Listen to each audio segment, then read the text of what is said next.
अजीब हो रहा है। परवाज का ये फिजाई रास्ता परेशान कुन ECG जैसा क्यों दिखाई दे रहा है, और ये बहरी जहाज गोल गोल चक्कर क्यों लगा रहे हैं, और वो भी जमीन पर, कभी किसी एयरफील्ड के ऊपर और कभी किसी एटमी बिजली घर के करीब।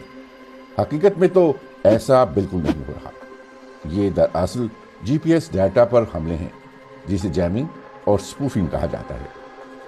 जैमिंग का मकसद GPS के सिग्नल्स को कमजोर करना होता है। ताकतवर इलेक्ट्रोमैग्नेटिक नॉइस के जरिए ये सिग्नल्स कमजोर किए जा सकते हैं। स्पूफिंग वो अमल है जिसमें नेविगेशन सिस्टम्स को धोखे से गलत लोकेशन जाहिर करने पर मजबूर कर दिया जाता है। ईरान में जंग के आगाज से अब तक आबनाए हुर्मुज़ में ऐसे हमलों की 1000 से ज़ायद वाक़यात रिकॉर्ड किए जा चुके हैं, और GPS में खलल कोई नई बात नहीं है।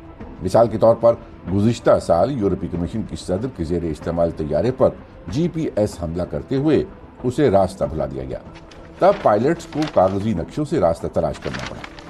इसी तरह container ship MSC Antonia Red Sea में एक स्पूफिंग हमले के बाइस रास्ता भटक गई और करोड़ों डॉलर का नुकसान हुआ। यूक्रेन और ईरान की जंगों के दौरान ये तकनीक जदीद जंग का मामूल बनती जा रही है। बहरी जहाज़ों के लिए काबिल एतमाद GPS का नाकारा हो जाना खतरनाक है। चाहे वो अपनी पोजीशन किसी और तरीके से मालूम भी कर लें, वो ये अंदाज़ा नहीं लगा सकते कि दूसरे बहरी जहाज़ या टैंकर्स कहाँ हैं।